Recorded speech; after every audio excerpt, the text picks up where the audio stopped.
अस्सलाम वालेकुम। उम्मीद है कि आप सब खैरियत और आफियत से होंगे। दोस्तों, क्या आपने कभी इस बात पर गौर किया कि हमारे बड़े हमें खाने पीने की चीज़ों को फूंके मारने से मना क्यों करते हैं?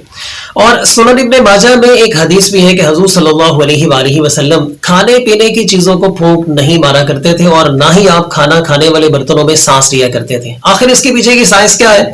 आज की इस वीडियो में यही साइंस आप लोगों के साथ मैं शेयर करूंगा। और दोस्तों, बदकिस्मती की बात यह है कि हम हुज़ूर सल्लल्लाहु अलैहि वसल्लम की अहादीस पढ़ते भी हैं, सुनते भी हैं, लेकिन उनके अंदर की छुपी जो साइंस है हम उस पर गौर नहीं करते एज ए मुस्लिम। सो आज की इस हदीस में छुपी साइंस दोस्तों आप लोगों के साथ इंशाअल्लाह अज़ीज़ शेयर करूंगा। दोस्तों, हमारे मुंह से जो हवा निकलती है, यानी जब हम खाने पीने वाली चीज को फूंक मारते हैं तो हमारी इन फूंकों में यानी हमारे मुंह से निकलने वाली हवा में एक गैस पाई जाती है जिसका नाम है कार्बन डाइऑक्साइड। ये गैस हमारे खाने पीने की अशिया में मौजूद जो पानी होता है, जो निस्बतन थोड़ा गर्म भी होता है, उसके साथ जब जाके रिएक्ट करती है तो एक एसिड तैयार होता है जिसे कहते हैं कार्बोनिक एसिड। दोस्तों, गो के ये एक वीक एसिड है, लेकिन जब हम इस किस्म का खाना या कोई चीज पीते हैं, इस्तेमाल करते हैं, तो इससे होता यह है कि हमारे जिस्म की एसिडिटी बदल जाती है। किसी भी इंसान के जिस्म की एसिडिटी और बेसिसिटी 7 होती है। अगर हम किसी ऐसी चीज को खाएंगे यानी जिसमें तेजाब पाया जाएगा तो इससे होगा ये कि हमारे जिस्म की तेजाबियत थोड़ी बढ़ जाती है। अगर हमारे जिस्म की तेजाबियत ज्यादा बढ़ जाए तो दोस्तों मौत भी वाक़ई हो सकती है। आपने देखा होगा कि जब सांप किसी को डंक मारता है तो उस इंसान की भी मौत वाक़ई हो जाती है। और बाज़ औक़ात जब सांप किसी इंसान को डंक मारता है तो उस इंसान के मुंह से झाग निकलती है और बाज़ औक़ात इंसान के मुंह से खून भी निकलता है।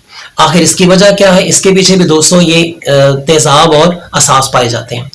जब बाज़ औक़ात कुछ सांप ऐसे हैं जिनके डंग में कोई एसिड पाया जाता है, जब वो हमें काटता है तो वो एसिड हमारे जिस्म में दाखिल हो जाता है, जिसकी वजह से हमारे जिस्म की एसिडिटी बढ़ जाती है और उससे हमारे जिस्म में जो नसें हैं जिनमें खून भागता है दोस्तों वो फट जाती हैं, जिससे फिर हमारे मुंह से, नाक से या कानों से जो है वो खून निकलना शुरू हो जाता है। लेकिन कुछ सांप ऐसे हैं जिनके डंग में बेस पाया जाता है, यानी कोई असास पाया जाता है। जैसे ही वो हमें डंग मारता है हमारे जिस्म में असास दाखिल होता है, जिससे हमारे जिस्म की जो असासियत है, जिसे बेसिसिटी कहा जाता है दोस्तों, वो बढ़ जाती है और उससे भी हमारे जिस्म में नसें फट जाती हैं, जिनसे झाग पैदा होती है और वो हमारे मुंह से, नाक से और कहीं से भी जो है वो खारिज हो सकती है। यानी इसका मतलब ये हुआ कि अगर हमारे जिस्म की एसिडिटी या बेसिसिटी बदल जाएगी और अगर इसमें बदलाव ज्यादा आता है तो इससे हमारी मौत वाक़ई हो सकती है। लेकिन अब ये जो कार्बोनिक एसिड है ये कोई बहुत ज्यादा स्ट्रॉन्ग एसिड नहीं है, बहुत वीक एसिड है, लेकिन इस एसिड को भी खाने से हमारे जिस्म की एसिडिटी थोड़ी सी जो है वो बदल जाती है। थोड़ी सी बदलने से भी दोस्तों अगर हमारी मौत वाक़ई नहीं होगी तो हमें मुख्तलिफ किस्म की संगीन बीमारियां लाहक हो सकती हैं। और यही वजह है कि हुज़ूर सल्लल्लाहु अलैहि वसल्लम की ज़ात ने हमें खाने पीने वाली चीज़ों को फूंके मारने से दोस्तों मना किया है।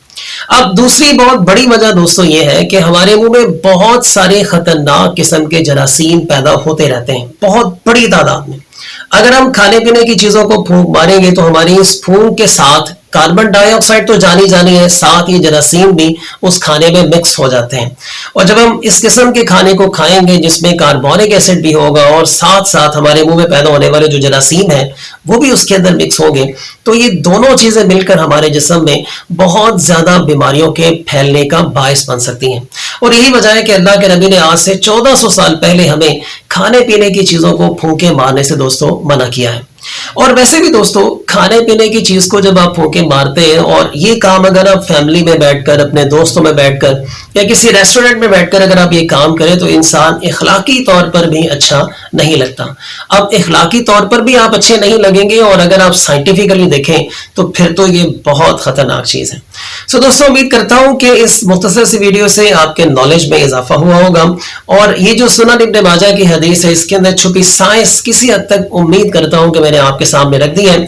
उम्मीद करता हूं कि आपको ये पसंद आई होगी। और अगर आप अभी तक मेरे इस वीडियो को देख रहे हैं तो कोशिश करें कि मेरे इस चैनल को सब्सक्राइब करें ताकि मैं इस तरह की और इंफॉर्मेटिव वीडियोस आप लोगों के लिए बनाऊं और आपके साथ शेयर करूं। कोशिश करूंगा कि इससे नेक्स्ट वीडियो में आप लोगों के साथ किसी और हदीस में छुपी साइंस इंशाअल्लाह अज़ीज़ आप लोगों के साथ शेयर करूं। आप सब अपना और अपने आसपास के लोगों का बहुत सारा ख्याल रखिएगा। अल्लाह हाफिज।